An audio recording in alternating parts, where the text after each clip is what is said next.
Deep in the forests of North America, a creature is said to exist.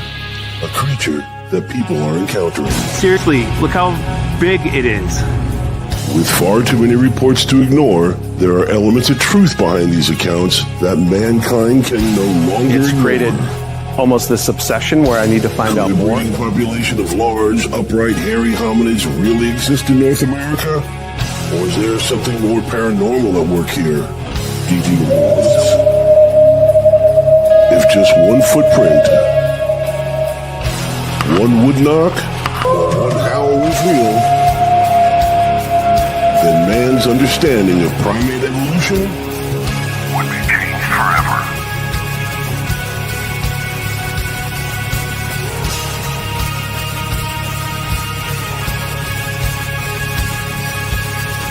Join Glenn Purcell and the Catskill Appalachian Research Collective as they delve further into the mysteries of Bigfoot and other paranormal phenomena through the eyes of witnesses, investigators, critics, and skeptics. Join us as we look to discover what lurks from behind tall trees.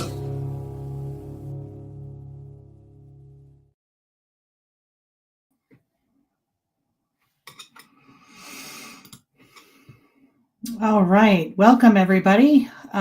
Tonight we have a returning guest. I've talked to Tim on 2 other occasions. This is our 3rd time. We're good for about once a year. He's going to join us tonight. I'm going to bring him out right now. Why hold it out? Hey, Tim, how are you? Good to see you. Yeah, it is our yearly visit with each other. We seem to do this like once a year. You're like, hey, Gwen, if you ever need anybody on your show, and I'm like, hey, I got time. You know, it's funny because it's more like us just chatting. It is. And people just observing. So it's always Yeah. pleasures. And the funny thing is you and I have never met in person. No. And it's just the first time was about 3 years ago. We talked about my house and Bigfoot. And it's one of those things that's just this natural click and connection. Yep. And I think part of why I was drawn to you is I think we both have had, we've dealt with mental health issues in the past. I don't think that's, okay not to say that. No, not okay at all. It's perfectly fine. And we've both gone, I think we've reached a point in our life that, neither one of us ever played the victim card. No, never. And I used to say I'm a survivor, but then I understand I didn't survive. I blossomed and I got through. Now, are there days that anxiety and depression still get me? Oh, absolutely. But we've both used, it's almost a blessing sometimes in a way, because I now understand and I can talk to other people. And it's, so I applaud you for that because, what you've managed to accomplish in that 3 years, it's been crazy. And you do it with grace and dignity. Oh. No, if you saw some of the behind stuff, you'd be like, "Oh no, she was not full of grace." But in a Bigfoot field, it's a very male-dominated field, and I know it is. And I think we know some amazing people together, like Eric Altman, Sean Forker, class acts. Oh my gosh, absolutely! I love them both. Class. Yes, absolutely. But then you have the ones that want the glory hog, like we were talking off air. They're people that have never been in the woods. Yep. And they're they the claim to know everything. Yeah. That is so true. So true. Yes. Yeah. I have to say, because and you know me, I don't hide anything. So I've been going through menopause and I've been having a really hard time, like mentally and physically, because it's just destroying my body and my mind. And I've been struggling openly on Facebook and social media because I think it's important, because other women that I know are going through the same thing, and we're all struggling and we're all trying to maneuver this new era in our lives. And I gotta say, it's because of you. I opened my phone one day and you sent me the most gracious message saying, "I see you, I hear you, I believe in you," and I cried so much because I'm super emotional now. And I was like, oh my God. My husband's like, "Why are you crying?" I'm like, "Look what Tim sent me." Like, and you know what? I kind of know, not to get into all of your background and what you dealt with and came through. And sometimes in life, when we find people like you and others, who are doing what they need to do to take care of themselves, but also in our darkest day, we reach out to others. We sometimes need to know, hey, it's okay. Yeah. And as a man who grew up in a small Western PA town, at the time I grew up, a guy having anxiety, are you out of your mind? Yeah, How that was unheard of. Yeah. So to me, it's important to let men know, hey, I've done martial arts. I grew up on a farm. I've done all these things. It's okay, because you don't have to be Superman and pretend, because you're hurting not only you, but those around you that you love. Yep. And I think it's important that it's okay not to be okay. Right. And I so appreciate you, my friend. Oh, it's always a pleasure. You know that. And I want to know, because this is crazy. We live in the same state. Yeah. Not even that far away. No. And we have never met each other. Well, that's next on the plan. Well, you're so busy. You go to England to make movies. Oh my gosh, I know. We got to talk about that, because we definitely. So I want to hear your perspective from being there. And you know what? You have written screenplays and stuff, and yes. You correct me if I'm wrong, because I could get this wrong. You have actually made a movie, or are making one. The Crystal Dove we filmed last February. I got the right for WCC Productions out of Pittsburgh. That's awesome. And then I did another one for them, the Drift, which was the first time I've taken someone else's idea. Wendy Whittaker. I met Wendy doing a podcast on classic movies. Yeah. And again, she's this amazing, powerful woman who had this idea of getting into wanting to make films and movies. And she started with a podcast TV show, and it was her idea. So as a writer, she came to me and said, "This is my idea. Can you help me?" I'm like, "Absolutely." Right. But there's no dialogue. So it made me a much better writer, because I rely on words. And so I got the opportunity to, so that's in post-production. So yeah, they were short films, about 25 minutes a piece. So right. July, we went and saw the premiere at a theater in McKees Rocks. The theater was on like Broadway Street, which was, I can now say, had been on Broadway. So it's kind of not the same Broadway, but it was a good. My money doesn't matter. Yeah, it's perfect. I mean, you're telling the story, right? Yeah. So to be surreal, my 3-year journey from the first time I talked to you about Devil's Half Acre, and then people just connected with it for some reason, and it's and so then Dreamer Man came out a year later, and then last fall I was writing The Missing Link, because I'd done the screenplay originally, and again I've been blessed with my mentor Lee Murphy. If you like crypto fiction or just fiction, he's an amazing writer, and that's kind of, I give him all the credit of where I am now, because he believed in me in times when I didn't. And that's what we all need, isn't it? Somebody to believe in us when we don't believe in ourselves. Yeah. And he would be like, "Hey, how you writing? You keep writing, Yeah. And so I was working on that book, and then I get a message from Wendy, and she's like, "Would you write a screenplay?" And I'm like, "Yeah, if you know me, it's absolutely." And she's like, "It's a film noir." And for people who don't know, that's the old detective movies. And she knows I love that. We've talked about some of those, and the only thing I'd ask is, I'm like, well, I'd like to do kind of a tribute to Orson Welles. And so I got to write a really cool alley scene, which is like from The Third Man. And that's cool. We got to go. You've been on a movie set now too, so it's it's weird to see the stop and start of it, and how it's pieced together, and then when you go see how the magic works. Yeah. I'm going to be honest. I was excited to go do this movie and be in this movie, and I'm still excited about it, but I am not an actor, right? I'm me.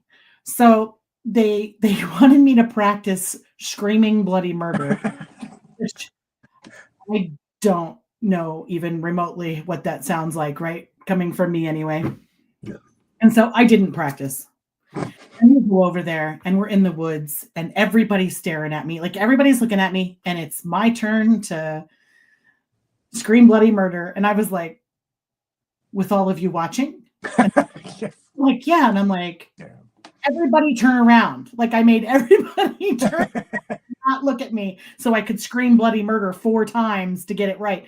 But I was like, it was an experience. I'm not really sure I'm good at it, like being an actor. Hmm. I mean, we were kind of portraying ourselves. Yeah. But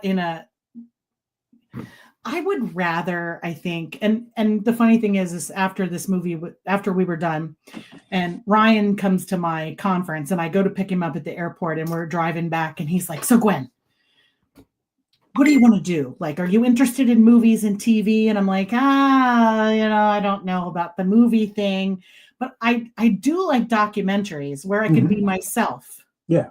Where we have actual evidence, not something that we've constructed for the purposes of show business. You know what I mean? Because it's a Bigfoot horror movie. It's not a real thing. It's not about anything real. So you're like, you did have to fabricate some stuff for the sake of the movie. But I'm like, I would rather be like in Small Town Monsters or, in Legend Meets Science or, because you can be yourself, you're a real person and you're talking about real experiences and you're going out into the woods and you're looking for real evidence. And that would be something I'd be much more interested in. So I don't know like how many movies you're going to see me in because I'm just not. Now my husband got the bug. Yeah. He's like, I want to be in another movie. And I'm like, oh my gosh. Like they're talking about the premiere of Bigfoot Primal Fear. And do we want to go to England for this premiere, get all gussied up and dressed up? And I'm like, no, not you. I have no interest to go. My husband's like, it'll be an experience of a lifetime. And I'm like, you can go, but I don't really like, that's not why I did it. Right. I did it because it was an experience that I'll never get again, probably. But I don't know. It was just different. You like more of the scientific part. Yeah. And I would rather do that because then if I look stupid, it's because I look stupid, not because I'm playing somebody else. Like I'm just as goofy as the next person. Like I kind of see for me, acting has always been, I've always suffered from anxiety unless I was acting because when I'm acting, I'm not me. And you'd think I'd be good at it. Yeah. My whole life I've spent pretending to be okay and to be somebody I'm not. And now I just don't give a shit. Now I'm just like, this is who I am. And if you either like it or you don't, I don't really care. But you're absolutely right. With it, so. But you'd think I want to be an actress and I'd be good at it, but I'm not good at it. I'm terrible. Well, once it comes out, we'll be the judge of that. I'd be like, can we rewrite this? Can she just say fuck it and be done with it? Speaking of that, no, I've been blessed when we shot the movie. The director, Wendy, was like, she had me on set when we did it. Bless her, hey, make sure the dialogue and stuff was right. Good group of actors, and you always have the one who they want to change. If they want to change a little bit, if it makes it better, I understand that, Right. But when you have certain ones that just every line, I should say it like this, I should say it like that. Oh. And there comes a point where you finally say, listen, this line, you have to say it that way. I'm not trying to be mean, So that was an experience too with I got to be involved with the casting of it. And that's cool. Finding we were blessed. We found April to play the main character, Victoria McKnight, because she's unabashedly, she uses all of her assets and enjoys every minute of it to achieve her objective. That's awesome. And April just embraced it and ran with it. And it's when we went to the premiere to see from this little, small town kid who suffered from anxiety, who dropped out of high school because, the anxiety got so bad, who was a dreamer, and you see something you wrote and you see these characters come to life, it just, it's humbling. That would be amazing, actually. It is just, it's not arrogance. It's not anything. It's just, it's so unbelievably humbling that you've been blessed to have that happen. And so, if anything, I'm very grateful and thankful to everyone who's been a part, Right. Even you, come and hear us talking, and just everyone who's been a part of it. And give all the credit in the world to my poor wife, because she's the only one who sees the diva moments when I'm writing. And is that not the truth, huh? Oh, it'll be the funny moments. She'll just look at me and go, "Get away from the computer and go in the other room, and I'll fix it." Well, when you get started, I've had Maxim Furyk is a very good friend of mine, and he writes quite a few books, actually. I don't know where he finds the time. I think he's put out 3 books this year. I don't know where he gets it, but I've been talked to about writing a book about my personal experiences, my life. Yes. Which I equate to a Lifetime movie. Yeah. Because it really could be a Lifetime movie. And I started to write it. And all I do is cry. Like as I'm typing, the tears are flowing, like I'm writing. Yeah. And you and I were talking backstage before, and you were talking about how people critique your, like, you didn't put a comment in there, or you didn't use the right word, or you should have said this or said that.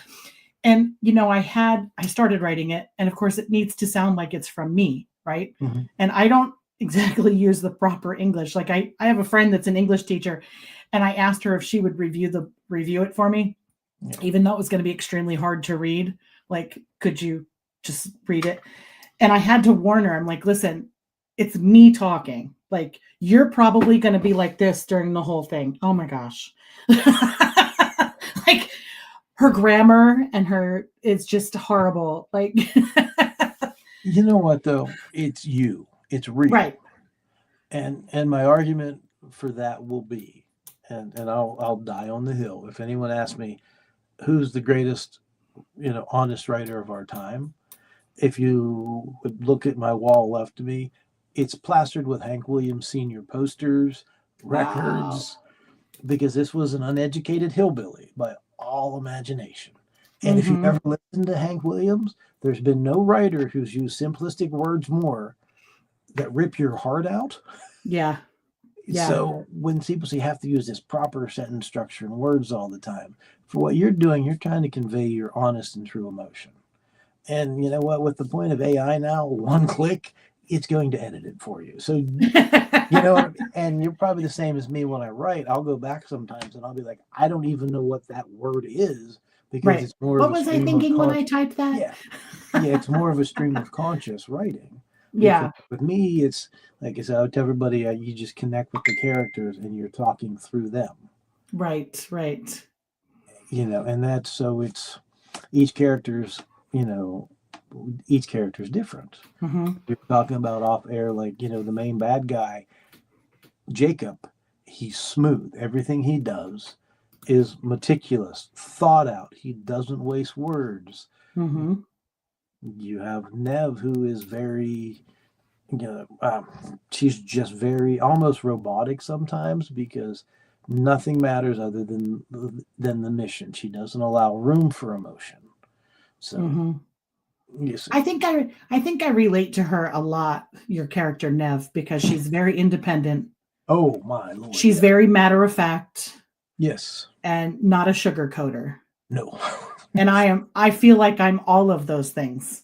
Like, just very matter of fact, very like and it's been fun to see people connect with her, because again, we talked about it. She's not a damsel in distress. No, very much a go-getter. Move out of the way. I'll show you how this gets done.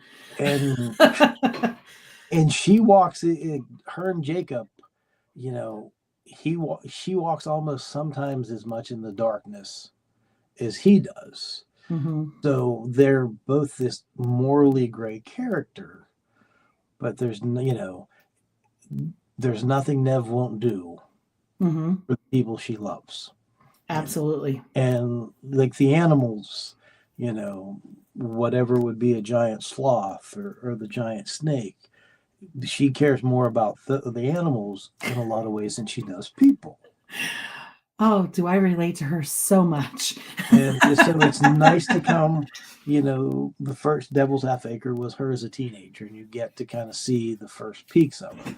And you get on into Dreamer Man, and we all, in the book, I always, You know, her sidekick Cassie will say, "Oh, she's going into Nev mode," which just means, something bad's about to happen to whoever's in front of her. Right. You know, and then you see her on in the, the Missing Link, which, it just came out a couple months ago. You get to see a little softer side to her, but you can see that's just ticking up because there's a fury boiling underneath of her. Right. So so it's a fun exploration. Do you kind of switching gears, do you get to gut out into the woods and do stuff? Because you're busy like me. Like, you know what? Very busy. I have 4 acres. So 3 of it's woods, surrounded by woods. So some of that I get out, but not as much, truly as I did years ago. Right. Because you're right. Like, I'm working 6 days a week.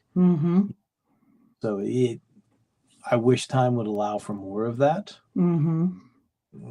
But I don't have to go too far for my big guy. Yeah. Me either. Yeah. So I'm blessed that way. Do you find that people don't believe you when you talk about some of the things that happen on your property? I'm to the point where I understand, I know who I am. And so it is what it is. So you can't, let people, if they don't believe you, that's fine. Yeah. But it doesn't bother me. I'll talk to anybody, about it. And, to me, I look at it as a blessing, because how many people, right. It is a blessing. Right. It is a blessing, isn't it? Yeah. When we're sitting around the fire and rocks are being thrown at us, it's very clear that there's rocks being thrown at us. Right? You can't miss it. Because our girlfriend was over with her little boy a few weeks ago, and we're all sitting around the fire, and all these rocks are being thrown, and we're just ignoring it. I mean, not really ignoring it. We hear them, they're coming, but we're just, engaged in conversation, and we're not really, addressing it. And finally, you can see her. She's going like, and then after about 5-10 minutes of this, she's like, "Do you hear that?" And I said, "Is that normal?" I said, "Yeah. I noticed that." And she goes, "What the hell is that?" And I said, "Well, there's rocks being thrown at us." And she went, "What?" And she left. By what? After? And I'm like, well, it would be a Bigfoot. And her son stood up off his chair, and he got real close to his mom, and he was like, "You're kidding." I'm like, no, I'm not kidding. I was like, oh my gosh. But we just were, it was like another day for us. We're just Isn't doing that our funny thing, how that it becomes normal? It does. Like, my husband will say, "Did you hear that?" And I go, "Uh-huh." And we just keep going like nothing. It's just them letting us know that they're there. Yeah. They're watching. And the only time it ever gets kind of a little disturbing is when it's the 2:30 taking the pup out in the middle of the night. No kidding. And you feel, I only describe it as feeling a heaviness. Yes. And there's not a sound anywhere. No.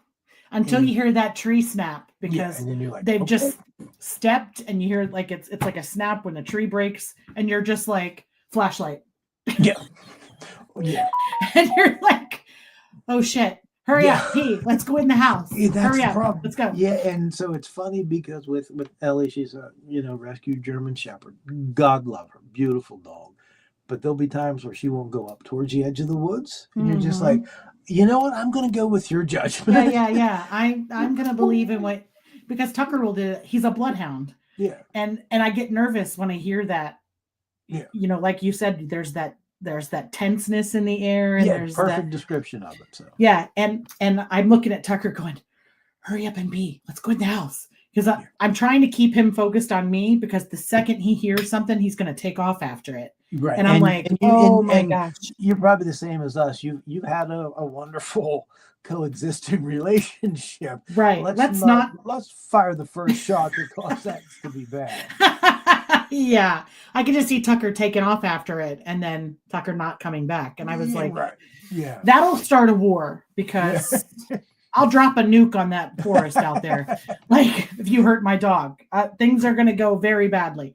But yeah, it's weird. I don't know how else to describe it. You said it perfectly. It's like this weird, I don't know. Like it just has this weird era about it that when you go outside. And with us again, grown up in the country, grew up on a big farm. There's a skunk smell. Yes. And then there's a different, it's skunk smell. And it just covers everything, and it's heavy and it's thick. Yes. I say it's like a mix between a skunk, a wet dog, a garbage pile. Like I don't know how to describe it. Yeah, it's terrible. You're right. It's because it's not quite the pungent of a skunk. No, it's worse. It just blankets everything. Yeah, it is like a blanket. That's perfect. Very much like a blanket. Yeah, because we have skunks around, and every once in a while you'll smell the skunky smell, and you're like, oh, it's a skunk. This is different. Very, very different. Yeah, you walk outside, you take a breath, and you go, this is what we're doing tonight. This is what we're doing tonight. Perfect. Yeah. Have you seen him? It's been years. It's almost like they found the perimeter and they just stay right outside of. I mean, right outside. Yeah. Until I saw the two walk across the road. It's been 20 years ago. Oh my. Still there. And that's what started all this crazy journey. Yeah, I hear you. It was an early morning in March, and took the dog to the end of the yard, and these two things walk up across the road, and at first I'm thinking, well, maybe neighbors are turkey hunting, and then I'm going, well, but my neighbors, those are really tall. I don't know that I have two neighbors quite that tall. And I just watched how they stepped on the bank. It was one leg and a hinge up on the bank, and I'm just walking through the yard. I'm going, boy, they were covered in hair. That something doesn't, and that kind of started the journey with, we cast was like a 14.5-inch footprint. That's pretty good. Right by the house, and it was the same day that we had combed our dog out. Well, it had taken all the hair. And I wouldn't even have checked there, but again, with the rock throwing, my wife Tara, I always joke and say, well, she doesn't smoke now because of Bigfoot, because she was on the porch, and she come in and she's like, we thought it was a neighbor. She's like, someone's out there throwing rocks at me. And I'm like, oh yeah. And then thinking about it, and I went out the next morning and I was like, oh, when we made the plaster cast, I'm like, yeah, that's kind of scary. That, It's scary, but it's like people ask me all the time, am I afraid? And I'm not afraid, but it's a blessing and a curse. Yeah, it's a respectful avoidance. If we can. Perfect. Yeah, I don't know. I'm glad I have you to talk to about it, because most people are like, we're kind of where we grew up at over the years. Now you look back, and you'd be out in the woods, and now you know what that smell is. But when you're a teenager hunting, you're like, we found the big, big nest in the middle of the woods, branches and stuff that never, and the other small community I lived at. So when I wrote the first screenplay, I'd come home one day and there were just a set of tracks that went up into the woods, and in the snow, and I'm like, that's kind of weird because that's on my property, and they're giant steps apart. And at that point, I'm not thinking, that's how I met Nev, because I sat down and I started writing. I'm thinking, well, what could have done that, or yep. And I just heard this voice that said, well, hi, it's Nev Richards. That's a Bigfoot. And you're like, what? Well, exactly. And so she's like, oh no, that's my story. And so that's how it all started. Oh my gosh. And at that point, I had a Rhodesian Ridgeback, which is an African lion hunting dog, and she wasn't afraid of anything. But there were days that she wouldn't go out. I'd have to literally pick this dog up and carry her outside. So when you look back and you're more educated. Mm-hmm. Yeah, because there were a lot of things that happened prior to Bigfoot. that I just tossed off as like, because I was a paranormal investigator. I'm like, oh, it's just, something paranormal, no big deal, blah, blah, blah. And then I saw Bigfoot, and it was probably 6 or 8 months later that my husband one day was like, what if all that stuff was really Bigfoot? And I was like, what? Yeah. Like, because it hit you like a ton of bricks. I was like, oh my God, that could explain everything. Like everything. And I was like, mind blown. Yeah. And I mean, because I'm thinking to myself, like, I'm at this point, I'm managing enterprise rent-a-car. I have a master's, I'm teaching college business. I'm like, am I losing my mind? Because logic, you're like, that's how I met Eric Altman. And Eric was so gracious. And I love him. He's amazing. And it was not mocking, not anything. It was very scientific. Well, here's what we need to look at. Let's look at this, And that's just how, through my experience, I've met, so many intelligent people. You don't have your quacks that everything in there must be a squatch. Oh, I know. And I was blessed with, like, Dr. Meldrum. There's actually some pictures that came by, and I messaged him. I'd never met him, didn't talk to him. And I just messaged him. I'm like, I was shot in the dark. Like 2 hours later, he messaged me back. And he was super kind and gracious. He goes, well, do you have any other pictures? Can you get me more background information? Let's work on this. So I was blessed enough that I got to unofficially work on a Bigfoot case with him. That's awesome. And it ended up being, he gave me advice. Well, because there was a mom who posted it for her son. So I talked to the mom, and it ended up being the son just had a new camera, and he was out messing around with pictures. So it ended up being, just him taking, just a picture. Right. So it was one of those, again, cool experiences that I never thought I would ever have in my lifetime. That's awesome. That's awesome that you got to have that, especially now that he's passed away. Yeah. And I was just, like I said, I'm the type of person, and you're probably the same. I'm shooting the arrow because I'm not going to hit anywhere on the board if I don't shoot it. Yeah, absolutely. Yeah. Absolutely. Yeah. So how often would you say you have experiences around your house? With us, it's I would say more so from March to probably September's kind of with our target range, And so for a while I wasn't out as much, but now with the puppy I'm out more. So you get a lot of just stillness, a lot of the heaviness. You'll be out there and you'll hear the branches cracking up in the woods, and we have a lot of gas wells and stuff by our property. Okay. Too.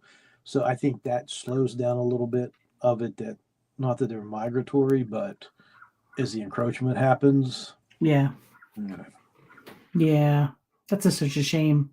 Yeah. Like, I have, I heard somebody say that if you have Bigfoot activity all the time, you're probably making it up. And I was like, in my head going, how often does that happen at our house? Like, all of a sudden I'm analyzing your question. How often? Because, we do get, it is quite often, but it seems to be like in spurts. It's not like it's constant for, 6 months. It's like you'll have a week or so where there's a lot every time you go outside. And then you'll have weeks, maybe months where there's nothing. And then you'll get another spurt where there's a week or two of, I don't know if I don't think they're migrate, but I think they're kind of like bears. They have an area they travel or whatever. Yeah. And so it's just happened to be when they come through this way. And is when we're getting the stuff. Funny with us, I think so more so when my kids were younger and out yard at night more. It's always one of my favorite stories because my one son, he had like 3 or 4 of his friends. They were all teenagers. And it unleashed some kind of primal scream out there. And I was in the house and I just see these 5 teenage boys, like when I say ghost white, in the house, didn't go back out the rest of the night. Oh my gosh. Just, because we always just kind of joke when people come, hey, if you're out there, just be careful or look out for it. It was just funny that instance they were like, yeah, nope, we're not going to do that again. I think that's funny because then they're like, no, I'm not going back out. I'm not going out. Yeah, I don't know. I don't believe in it, but I don't know what that was. I'm like, Right. That's nothing I've ever heard of before. Yeah. Yeah. It's kind of crazy, isn't it? It's a good laugh. Oh, like Mike and Kayla and her son left, and Mike and I came in the house and we were just chuckling. We were like, well, she's never coming back here again. Especially her son. He's not coming back. There is no way. And then I talked to her a couple of days later and she was like, oh yeah, he wants to come back for a fire. And I was like, awesome. I think I have a new buddy. A funny story about that is I have a dear friend that we had just started talking, and like probably 5 or 6 miles down the road from us, she said they were a teenager and they were out spotting, and her friend, were in the back of the truck, and the two boyfriends were in the front. And she's like, so we're driving, just spotting, and they see one up in a field. And she's like, so they got the spotlight on it. And she's like, we're all in this amazed, And she said, slowly it started walking down through the field. And then she said, her and her friend looked at each other and realized that the two boys are in the truck and they're alone in the bed of the truck. She's like, so we fit through that small window to get into the cab of the truck. And I'm like, yeah, that's probably what that would have done too. I would have fit my fat ass through there too. Absolutely. And I claim to be brave, but there's a square down. I always laugh and tell people, like the Daffy Duck cartoon where he has to get the Tasmanian devil back into the cage, and there's a reward. And throughout the whole cartoon, the Tasmanian devil just thumps the hell out of him every time he gets close. So he finally gets him back in the cage, and he goes to walk away, and he drops a $1 bill. And the Tasmanian devil grabs it, and Daffy Duck just goes in the cage and just whips, hitting the Tasmanian devil from one end to the other. And he walks out and he goes, I'm a coward, but I'm a greedy little coward. So I always tell people, if I get close enough, there's going to be a fight, and I'm going to get a toenail. I'm going to get it. May be embedded in me. Yep. But we're going to get something. So. Oh my God, that's crazy because. I feel the same way. Like I tell people, I'm a paramedic. I'm used to running in when people are running out, and there's not much that scares me, honestly. What's somebody going to do? Right. That's just my whole outlook on it. What are they going to do? So I will just barge right through and do what I got to do. But man, I've come close a couple of times where like I was sleeping in my Bronco and I pulled up against the woods and there's something standing behind my car that I would have had to drive through to park there.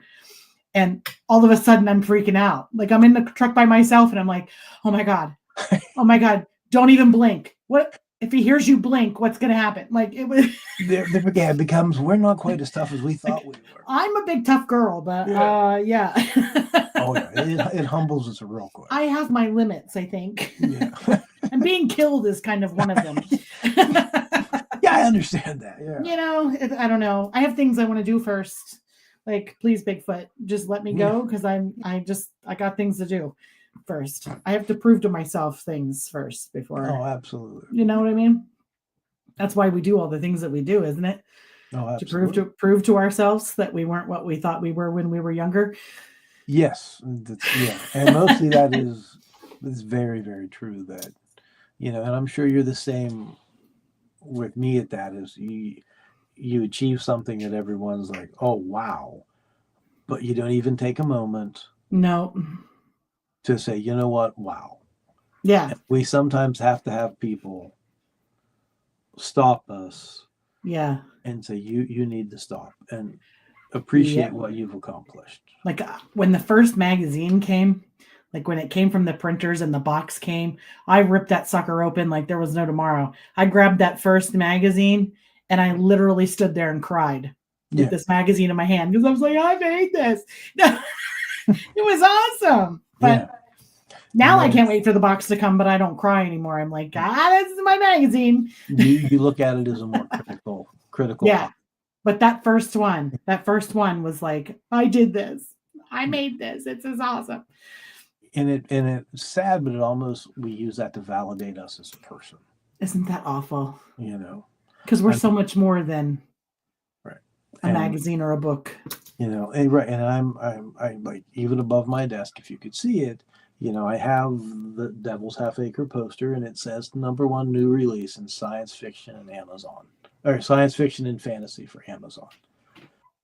And it's overwhelming. It is, isn't it? You think, oh my God. Even for 1 week, I went again from a high school dropout who grew up dirt poor, who, the one thing I never lost was I had this almost to the point of arrogant hope and faith in myself. Mm-hmm. You don't listen to the doubters. You don't listen to the non-dreamers, because those of us who who are dreamers, we don't understand anything but that. Mm-hmm. So true. And it was like, it was like, wow. And then you take that breath, and then you're like, okay, what's next? Yep. Yep. It's a short breath, isn't it? Oh, absolutely. And it's like, and I look, to my right, and there's the movie poster from the movie I wrote on my wall. And I'm like, since I first saw Nightmare on Elm Street at 13, I'm like, I want to be Wes Craven. And, therein, right on that same wall, is my Wes Craven tribute. And an autographed photo of Wes watches over me when I write. And then sometimes it's overwhelming, and you do sit there and you're right, and you're just like, do I deserve this? Right. And a lot of people don't understand that. Yeah. Yeah, because I have my magazines. You probably can't see them. They're up on the wall behind me. They're in, and my husband bought me frames for them, and they're on the wall. And I look at them and I think, man, I can't believe I did that. Yeah. Like, it's just so real. Like, I can't, oh my gosh, I can't believe I did that. It's not an arrogance. It's no, it's like, man, like, I did that, but I can't believe I did that. That's insane. And now I just mailed out the 4th issue. I'm like, oh my gosh. Yeah. Like, and the work that you put into that, and it's a labor of love, isn't it? And it's the countless hours of like tonight I'll probably be up till midnight writing, and sometimes it's 1 page. Sometimes you get that stream of consciousness, and you're like, well, I'm going to be up till 2:00. Yep. Then I've got a 10-hour workday tomorrow. Yep. Yeah, you're like, oh my gosh, at some point I do have to go to bed, like get 3 hours of sleep. Like I got to go to bed. Yeah. And but then I look, and with my office, if you can see behind me, I've got my old record player with my Hank Williams records up. Love it. I've got, you can see Ghostface, but I have a Michael Myers and life-size Freddy over there. Oh my gosh. Most times there's animatronic, but my wife refuses to let me turn it on. That's it. But then at night I normally will have my, I rescue German Shepherd, who at 52, I didn't want another dog. And right. The story of this poor dog, I'm like, no, she's ours. And so she'll sleep behind me while I'm writing. And you are just like me. Yeah. So you just kind of, some of those quiet moments, and then I tell people I'm a man of faith, and I'm just like, I don't know what I did to deserve this. So you try to have a positive day every day, Right. Right. Yeah. I think we may have been separated at birth. It's very possible. I mean, my brother, seriously. I think so. Well, it's we're the same age. Like, because talking to you is always, it's just like, it's natural. It's just like, It's like, hey, if no one's, we're going to talk. It's just, So I really want to put up the magazine, because this is the new edition. Oh, wow. Yeah, this is I interviewed Craig Dowsett, who played Winnie the Pooh in Blood and Honey. Wow. And he is, I've gotten to know him. He's the one that filmed Bigfoot Primal Fear. Okay. So I got to work with him, and I got to know him as a friend. And it's really weird to watch a horror movie. Yeah. When the main character is somebody you know.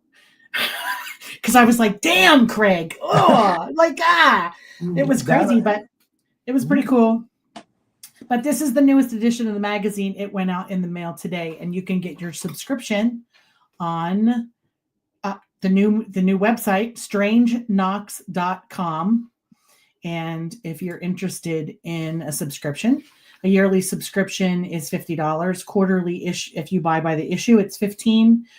if you get a subscription, you save $10 on the magazines. You can also get a digital subscription, and we are accepting advertisers. So if you have a podcast or a product or a brand that you would like to advertise, get a hold of me, because these rates will not stay this low very long. So that's awesome. Very yeah. It's amazing. It's amazing. So here's the 4 different issues. We have the first one with Marie Laveau on the front cover. And then we have Carter Bouchat's story about a 1951 Buick, which is pretty freaking amazing. And then Crescent Sanatorium was on the cover of the 3rd, and that is one of my favorite paranormal places to go check out. It is amazing. Never lets you down. And then, of course, the newest one. So it's pretty good. It's a great magazine. I'm not just biased, but it is pretty cool. Well, and I do your hard work that you put into it, you know. I do everything from the front cover to the back cover. Absolutely everything in there is I've formatted, I have created, I have everything. So I'm pretty proud of it. It's pretty cool. And it went out today. So yay! Be on the lookout for your in your mailboxes, because it's coming. I'm so excited. Oh, that's awesome. Very, very cool. Very proud. And I have something to ask you, Mr. Denman, because I think Strange Knocks magazine could use an article from Tim Denman. You tell me, you know, what you wanted about, and it would be my own. No. This is a free-for-all magazine. Oh, okay. I print what people want to write about. So you tell me what you would like to encroach on, and we'll put it in there. We'll work out the details. Absolutely. That sounds amazing. That would be wonderful. Absolutely. Yes, that would be wonderful, because you're an excellent writer.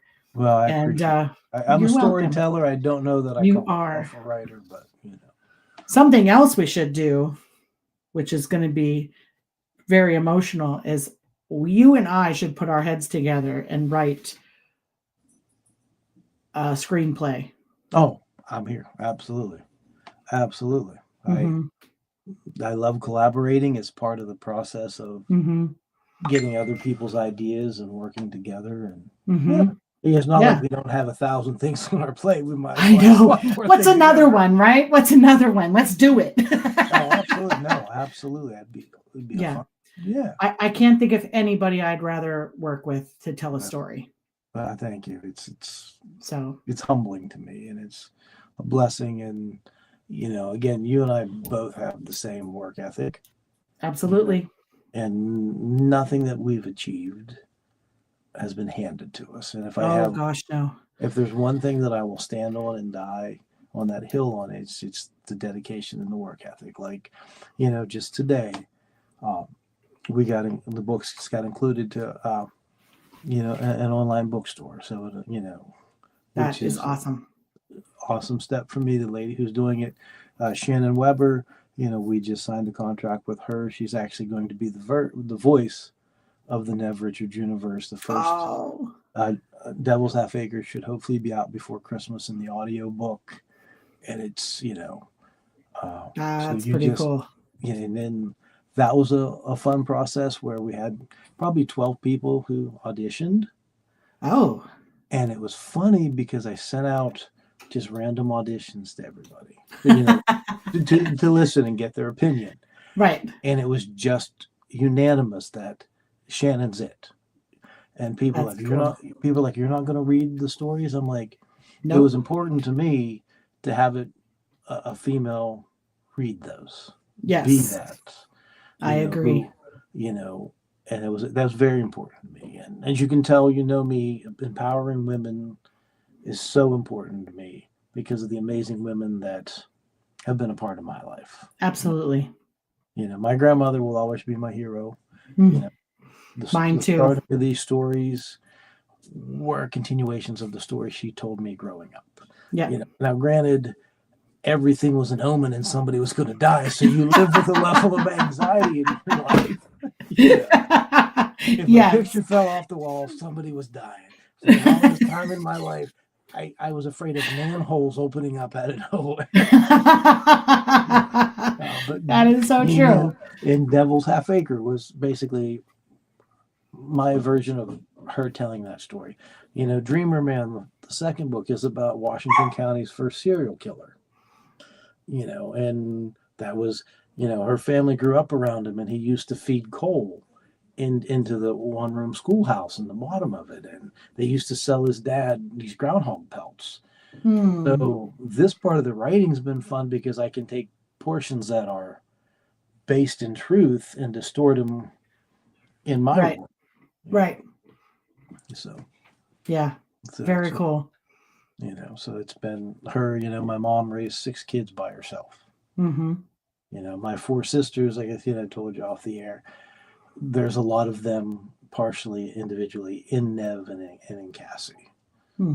And my wife, 23 years she's put up with me. And to see her fight, she'd had a traumatic brain injury, and to see her fight through that every day and not give up. And it's like, so somebody asked me about writing the female characters, and I'm like, I honestly don't know if I can ever write a weak female damsel in distress because I've never met one. It's like, Yeah. I've met them, but I stay away from them because they're draining. Yeah. Here's very this draining. Card. Let me play this, and that's people. Yeah, like, oh my gosh, somebody take her away. Yes, definitely. I vote that in 2026 we actually face-to-face meet. Oh, absolutely. We got to make this happen. Oh, absolutely. Yeah, and it's just my schedule works up. I got to get to one of your little conferences, and like your Bigfoot conference and stuff. And yeah, absolutely. Because life's too short. Where are you? I'm in Washington County. That's not that far away. No, I'm right. A couple of hours. If that, yeah, we're like half an hour south of Pittsburgh. Yeah. So you're like 3.5 hours from me. Yeah. Yeah, that's not terrible. No, we can meet in the middle. That's how life goes. Oh my gosh, yes, absolutely. Yeah, and then again, it's been fun for me to get to know you and to get to see what you and your husband have accomplished, and get to see the happiness from what you became and what you built together. He is a godsend, and I don't know what he did to deserve me. I tell him that all the time. Listen, I don't know what you did to piss somebody off that you get stuck with me, and I am so sorry, but this is the life you chose, dude. Yeah, and you know what? And then I do, like my wife, God bless her. When we're watching a movie, she can just see this look in my eye, and she knows that I'm just about ready to go off on a tangent. We just watched Weapons the other night. Oh, yeah. And she could just see the hatred brewing in me as I'm watching this movie. And she's like, I think it's, I like it. And I'm like, I wish I could. But as the more you write and you have a passion for something, it's sad, but it almost takes some of the fun away. It does. You look at it more in a critical eye. And like, I love A Nightmare on Elm Street. Yes. But I can only watch it every so often because I don't want to lose the magic. And there's one scene where Nancy's going up the steps, and you can already see the holes in the next step where she's going to step in and sing. And that troubles me so much. Like, you should have covered that better. Yeah, you've done these great things, and and that's kind of why when I watch, she knows I mostly watch just older movies because that wasn't allowed to happen. No, because the studios controlled it, and there wasn't product placement everywhere, and so God bless her for putting up with me, and she starts me on music, and I'll trace every artist I can. Instead of 6 degrees of separation, we have 6 degrees of Hank Williams Sr. And I'm just like, that's it. Oh my God. We go to trivia, and we were there last week, and the last round of trivia is always music, and you usually have to list the artist and the song. So they play the beginning of this, and it's Michael J. Fox and Back to the Future plugging in the thing into and you hear that humming. Yeah. So that's what you hear. That's the beginning of the song clip he plays. And I immediately went, Back to the Future. That's Huey Lewis in the News. And my husband was like, what? You got that from that? And I'm like, that is Marty McFly plugging into the amplifier right there. And he was like, oh my God.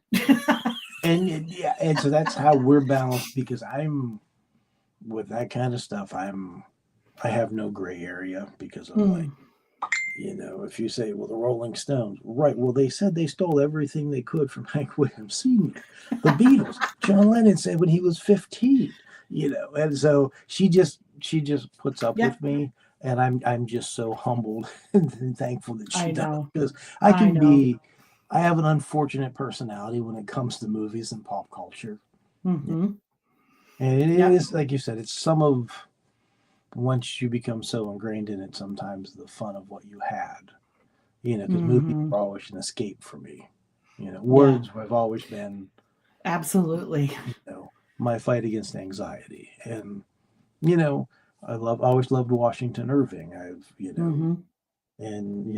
did my Stephen King route. And then, it's one of those stories I tell everybody. I met Lee Murphy through Eric, like on Facebook, and I started reading his books, and I'm like, I love these books. They're awesome.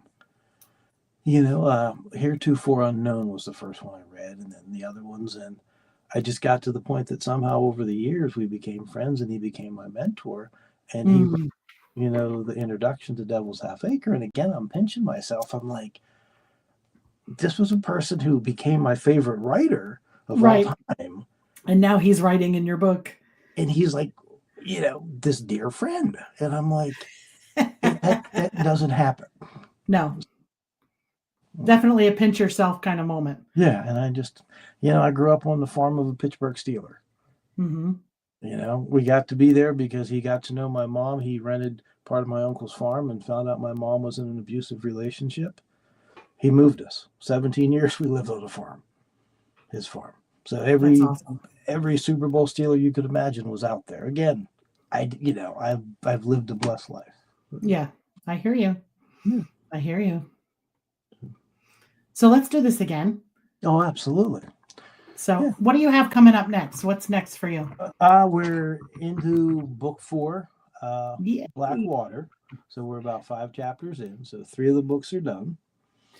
So what's Blackwater going to be about? It's a continuation, right? Because I got the books here. There's Devil's Half Acre, which is the one that started it all. There's Dreamer Man, which is got them both. And then the newest one, The Missing Link. Nice. I think I have that one too. It was originally the screenplay, and that was going to be the 3rd book. And on the suggestion of Lee, he goes, you should probably convert that into a novel, which was, again, a different writing experience.